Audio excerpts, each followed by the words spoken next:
Hey everyone, welcome to Showing Up, your weekly videos that helps you show up at work, at home, and in life. Hey everyone, today we've got Michael Hempseed and he is talking to us about trauma. So, welcome Michael. Great to be here. Michael, can you just give us a brief lead-in on what you're up to and obviously what you'd like to contribute to this this video that we're doing? Absolutely, yeah. So I'm the author of the book, Being a True Hero, Understanding and Preventing Suicide in Your Community. Basically, I travel all over New Zealand running talks on mental illness, suicide and trauma. And one of the things that maybe doesn't get a lot of mention in the suicide prevention space is the impact that trauma has on many people. So I really want to get this information out there to as many people as possible. If people know what to do about this and how to find help, this can change and save lives. Cool. So what does it look like when someone is experiencing trauma? Yeah, so first of all, it's really important to acknowledge lots of us have a traumatic situation in our lives. We might be in a car crash, we might experience the death of someone close to us. And most people, when they have an event like that, it's often really bad for the first few days. They can often be really upset, really emotional. But then over time, those memories tend to go away and fade. But if someone has post-traumatic stress disorder, those memories don't go away. Unfortunately, they can relive it over and over again as though it was happening to them yesterday. So someone could have experienced something like, child abuse or something like that, and 50 years later, they can still have the memories come back to them, and they relive it like it's happening to them again. So trauma is fairly normal, but it's really when you have the reaction that we call post-traumatic stress disorder, that's really when we have a problem. Right. So tell us a little bit about intergenerational trauma. So there's lots of types of trauma, probably some that we're really familiar with are soldiers coming back from war, physical and sexual abuse. There's a couple of ones that maybe we're not so clear about. And one of them is called intergenerational trauma. There's been some really interesting work by Professor Rachel Yehuda that looked at the effects of Holocaust survivors. We'd expect that if someone was in a concentration camp, if they survived the Holocaust, they could have really high rates of PTSD. But what she found was that their children and even their grandchildren can have high rates. And basically we found that the genes that can be associated with trauma can get turned on from generation to generation. And in some ways that makes sense. If something hurt or killed your ancestors, you would actually want that to be encoded in your DNA to try and protect you for future generations. So it's important to realise that, particularly say in New Zealand with colonisation, we've got lots of people that are still, I think, affected by World War II. So sometimes people ask, well, I haven't been through any trauma, but I seem to have PTSD. One possible explanation could be intergenerational trauma. Nice. So is that epigenetic transference? Yeah, so we used to think that our genes were pretty fixed, but there's a new term that's come around called Epigenetics, and this means that certain things in your environment can change certain genes. Now, it's important to know that certain things are fixed. Generally speaking, your height is something that is not going to change no matter what you do in the environment. Unless you cut off your legs, obviously, that would change things. But there's other things like, for example, our sensitivity to alcohol, our sensitivity to anxiety, depression, and PTSD. These things can be turned on or off through epigenetic changes. Cool, nice. What's that? So that's 1 out of 3. Yeah. What's the next one? Tell us about vicarious trauma and how COVID relates to it. Yeah, so the term vicarious basically means secondary. So we'd assume that, say, if we were in a really bad car crash ourselves, we could be affected by that. But there's something we've realised is that watching trauma can be really traumatic. So someone that was on the road and witnessed that car crash, they weren't in it, they weren't physically hurt, but just the act of watching that could be a problem. Interestingly enough, there was a study done with people that were either there on the day of the Boston bombing or people that watched it on TV, and they found that often people that watched it on TV reported higher levels of trauma than people that were actually there. And one of the reasons is if you watch something and you're not able to do anything about that and you feel helpless, that can be really difficult for us to process. So I think at the moment with COVID, many people would say, oh, New Zealand's fine, we shouldn't have high rates of mental illness. But actually we're watching a really traumatic situation around the world. So it's important to know that that could have an impact on people.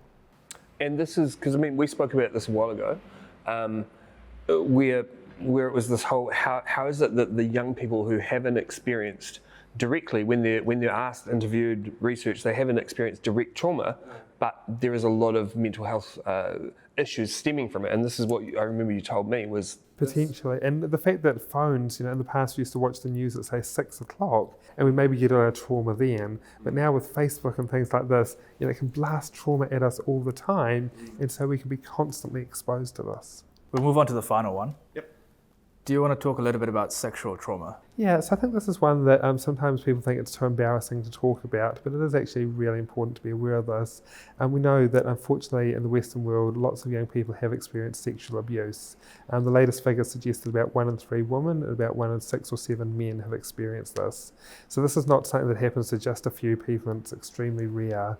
And on top of some of those symptoms that I mentioned before, like reliving things, sometimes people can blame themselves, sometimes they can mistrust other people, and it can have a big impact on our lives. In fact, one major study found that a lot of people that had been sexually abused, they had difficulty with their finances because they had difficulty with impulse control problems. And maybe we think, oh, well, finances isn't that bad, but actually your ability to manage your finances affects every aspect of your life. And so if you're not so good at that becomes a huge problem. So across all of these traumas, why do people struggle to talk about it? Yeah. So often we tell people with trauma, talk about it. One of the most significant neuroscience findings the last few years has been that there's a part of the brain that works with speech and language. And if people have experienced significant trauma, sometimes they can't talk about what's happened to them because that bit of the brain doesn't work so well. So sometimes if we ask people what happened, they say, I don't know, I can't explain it. They're not being difficult. And so a lot of the talking therapies in the past are focused on talking about this, but it's really important to know there's lots of therapies today that don't involve talking. One really common one is drama therapy, and sometimes people grow up in an environment where you're told you can't talk about your feelings, but maybe if you act out a character that's been through this, you get to explore those feelings and you get to work through this. There's so many new treatments, and a lot of people say, I went to one counsellor, that didn't help, so therefore nothing's going to make a difference. It's important to know if the first person you try, even the second or third doesn't help, keep on trying. There are many, many different forms of therapy. There's even animal-assisted therapy. Sometimes people that have experienced a lot of trauma, they really struggle to trust anyone. If you struggle to trust anyone, seeing a counsellor wouldn't make much of a difference. But learning how to look after, say, a dog or a horse, that can rebuild a lot of trust and really be a very healing and therapeutic form for people. The last really exciting one I want to talk about is something called EMDR. When you sleep, your body actually has a natural way of processing trauma. That's in a phase of sleep called REM. Your body actually works through and pacifies all the bad things that have happened to you in the previous day. But if people have got PTSD, they often wake up before they get to that critical phase of sleep. We call REM sleep it's called rapid eye movement sleep because your eyes move rapidly. So there's a form of therapy called EMDR, and it involves a therapist moving their finger in front of your face like this. You might think, well, how on earth does that help anyone? But the theory is it tricks people into thinking they're in that critical phase of sleep. Many international researchers in trauma say that this is one of the most effective therapies they have ever found. So this has been replicated in many scientific studies again and again, and people keep finding it's really helpful. There's even forms of this for blind people that involve, say, tapping on different sides of the body, and this has been found to be effective for children as young as 2. So traditionally, children that young, traditional forms of therapy and counselling wouldn't work. So if people have experienced trauma, I really want to finish on the note of hope. If bad things have happened to you, it's a really good time to be alive. We've never had such effective treatment, and we're finding new treatments all the time. So as bad as this stuff is, we now know that there are ways. You can't forget this stuff, but there's a difference between thinking of something as a distant memory and having that memory attack you all the time. We're starting to find ways to really pacify and soothe many of those memories and images that come back to people. Michael's goal is to get out there and share this information with the world. So, Michael, can you tell us what's the best way to get in touch with you? Yeah, so I've got a website called beingatruehero.com. On that, there's a resource page on my website, and there's lots of information about trauma, lots of longer talks, lots of books on this, so you can learn more about that. If you do want to contact me, there's a contact page on there. And I really encourage you, let's try and find out in your area, is there an EMDR therapist? Is there an animal-assisted therapist? Try and look for these different options out there, because there is people that can help. Fantastic. Thank you, Michael. Take us home. Cool. Thank you for watching this episode of Showing Up. If you need speaker coaching, get in touch with Michael. And if you need videos made, get in touch with Kaushik. Catch you next week. Cheers, guys.